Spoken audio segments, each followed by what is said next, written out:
Friends, আপোনালোকে নিশ্চয় গাড়ীত থকা এয়াৰবেগৰ নাম শুনিছে। বৰ্তমান ভাৰত চৰকাৰে প্ৰতিখন পেছেঞ্জাৰ ভেহিকেলত এয়াৰবেগটো কম্পালসৰি কৰিছে আৰু ইয়াৰ উদ্দেশ্য মাথো এটাই যাতে যিকোনো দুৰ্ঘটনাত আপোনাৰ প্ৰাণ ৰক্ষা হ'ব পাৰে।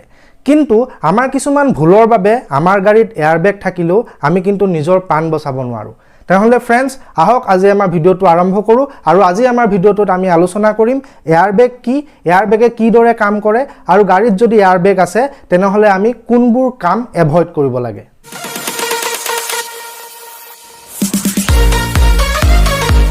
এতিয়া কথাটো হৈছে এয়াৰবেগে কাম কি দৰে কৰে। এয়াৰবেগ যাৰ সাইন্টিফিক নাম হৈছে সাপ্লিমেন্টেল ৰেষ্টেন্স সিস্টেম। ইয়াক এনেকুৱাকৈ ডিজাইন কৰা হৈছে যাতে যিকোনো দুৰ্ঘটনাত ই আপোনাৰ মস্তিষ্কত পোৱা আঘাতটো কম কৰিব পাৰে। কাৰণ এটা ষ্টাডি অনুসৰি মানুহৰ 90% মৃত্যু এক্সিডেণ্টত এই মাথাত দুখ পোৱাৰ বাবেই হয়। এয়াৰবেগত সোডিয়াম অক্সাইড নামৰ এটা কেমিকেল থাকে আৰু এই কেমিকেলটোক যেতিয়া হিট দিয়া হয় তেতিয়া ই নাইট্ৰজেন গেছ উৎপন্ন কৰে আৰু এই নাইট্ৰজেন গেছটো ফুলি আপোনাৰ প্ৰাণ ৰক্ষা কৰে।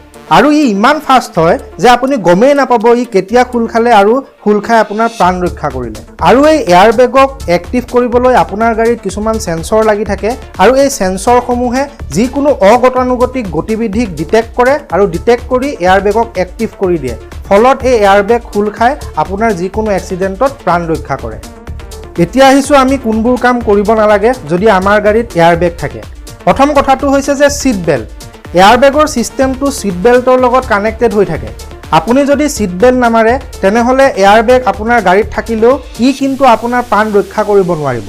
কাৰণ এয়াৰবেগে গমেই নাপাব যে আপোনাৰ গাড়ীত কিবা অঘটন হৈছে। সিট বেল্টত যেতিয়া অত্যাধিক প্ৰেছাৰ পৰিব তেতিয়াহে সেন্সৰে গম পাব যে আপোনাৰ এয়াৰবেগ খুলি দিব লাগে। সেয়েহে যান-বাহন আইন অনুসৰি সিট বেল্ট লগোৱাটো বাধ্যতামূলক কৰা হৈছে। মই এই ভিডিঅ'টোৰ জৰিয়তে আপোনালোকক ৰিকুৱেষ্ট কৰিছোঁ আপোনালোকে গাড়ী চলাওঁতে সিট বেল্ট মাৰিবলৈ একদম নাপাহৰিব। যিমান ওচৰত নাযাওক বা যিমান দূৰতে নাযাওক সিট বেল্ট কিন্তু সদায় লগত মাৰিহে যাব। দ্বিতীয়টো কথা হৈছে কিছুমান চালকে সিট বেল্টডাল মাৰিলেও গাড়ী যেতিয়া চলায় তেতিয়া গাড়ীৰ যিডাল ষ্টেৰিং সেই ষ্টেৰিঙৰ খুব ওচৰৰ পৰা আহি গাড়ীখন চলায়। এনে কৰিলে দুৰ্ঘটনাৰ সময়ত যিটো স্পীডত এয়াৰবেগটো খোল খাব সেই এয়াৰবেগৰ স্পীডটোৱে আপোনাক আঘাত কৰিব। সেয়েহে ষ্টেৰিং আৰু আপোনাৰ মাজত কমেও 25 মিটাৰ দূৰত্ব এটা আপুনি ৰাখি কেনেহে গাড়ীখন চলাব লাগে। এইটো মই নহয়, অটোমোবাইল যিসকল এক্সপাৰ্ট তেওঁলোকে এই বস্তুটো ৰিকমেণ্ড কৰে। যান-বাহন চলালে সাৱধানতাই মেইন।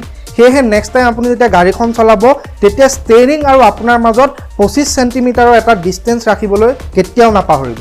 তৃতীয়তে আগৰ চিটত যিসকল পেছেঞ্জাৰ বহে তেওঁলোকে কেতিয়াবা দূৰ জাৰ্ণিত নিজৰ ভৰি দুখনক আৰাম দিবৰ বাবে যিখন গাড়ীৰ ডেছবৰ্ড থাকে ডেছবৰ্ডত নিজৰ ভৰিখন উঠাই দিয়া পৰিলক্ষিত হয়।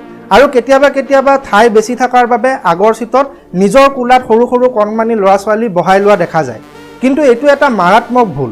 যদি আপুনি এই ভুলটো কৰি আহিছে তেনেহলে এতিয়াৰ পৰা সেই ভুলটো কৰা বন্ধ কৰক।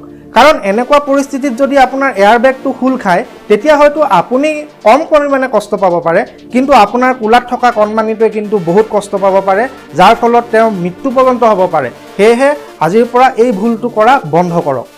চতুৰ্থতে আপোনাৰ যদি দূৰ যাত্ৰাৰ সময়ত গাড়ীৰ গ্লাছত মূৰ থৈ খোৱাৰ অভ্যাস আছে তেনেহলে এতিয়াই সেই অভ্যাস প্ৰত্যাহাৰ কৰক। কাৰণ এনে পৰিস্থিতিত যদি আপোনাৰ এয়াৰবেগটো খোল খায় তেনেহলে সি আপোনাৰ প্ৰাণ বচোৱাতকৈ প্ৰাণ লোৱাৰ কামহে কৰিব।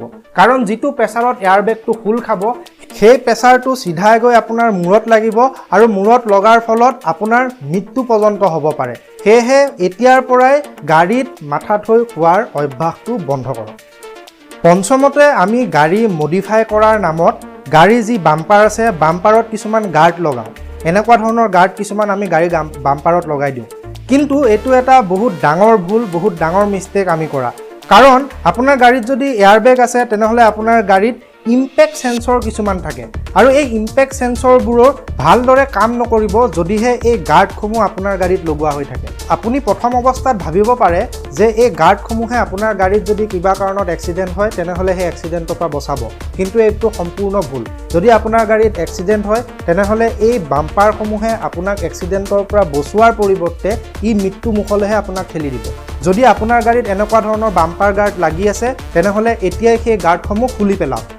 তেনেহ'লে ফ্ৰেণ্ডছ আশা কৰিছোঁ মোৰ এই সৰু কিন্তু ইনফৰ্মেটিভ ভিডিঅ'টো আপোনালোকে চাই ভাল পালে আৰু যদি ভাল পালে তেনেহ'লে এই ভিডিঅ'টো লাইক শ্বেয়াৰ আৰু চেনেলটো ছাবস্ক্ৰাইব কৰি দিব নাপাহৰিব এনেকুৱা ধৰণৰ নতুন নতুন ইনফৰ্মেটিভ ভিডিঅ' চাই থাকিবলৈ ধন্যবাদ